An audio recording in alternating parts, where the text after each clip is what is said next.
Hello and welcome to this short video about Jaguar XK8, removing the cam chains, tensioners and guides.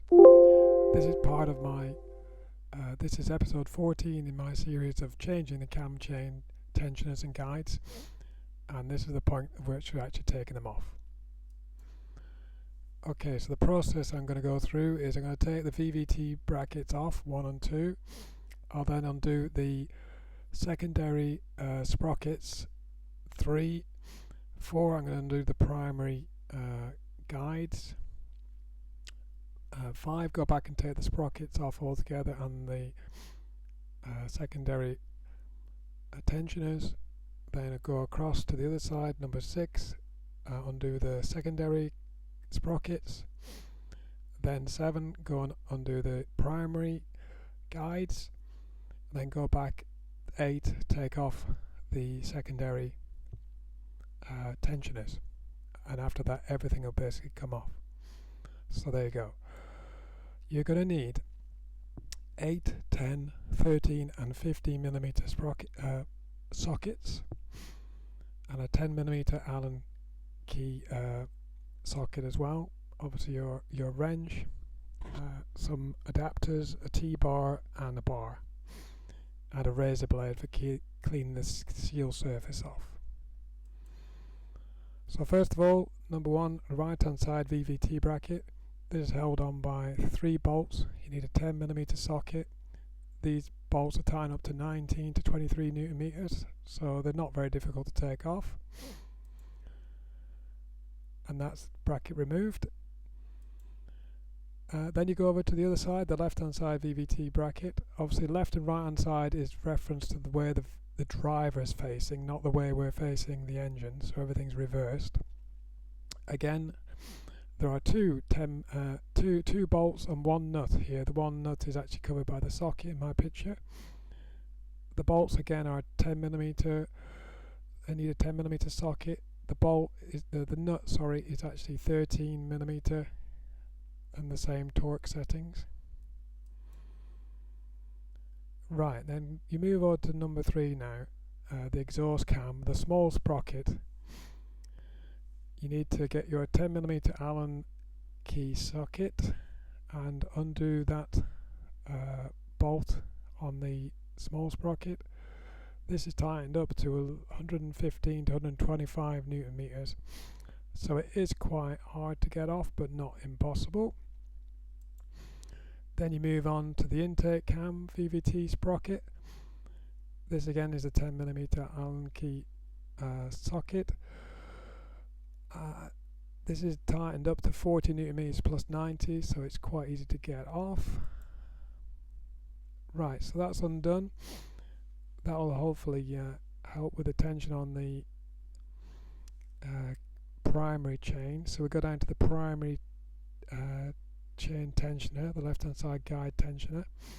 This is attached with 2 bolts, 8mm bolts. These are tightened up normally to 12 Newton meters, so again very easy to come off. Remove that, then go up to the top of that guide and undo a bolt there. You need a 15mm socket. Again, this is not tied up to a high torque. That will come off very easily, and that tensioner guide will just come off. What I would recommend is putting that bolt is quite a special one because it actually is part of the VVT bracket. So put that bolt back in place because you don't want to get it mixed up with the other side. Now looking at the left hand side guide, again this is an 8mm a bolt with an 8mm socket. You remove that. Normally tightened up to 14 Newton meters. Okay, so all the primary tensioners are now off. In order to get the chain off, you need this side, the left hand side or the right hand side as you look at it, the chain is actually caught with this bit of the engine casing, so you need to slide these 2 sprockets forward. So undo these bolts as much as you can and then slide these 2 sprockets forward, and that will allow your chain to come off this sprocket here.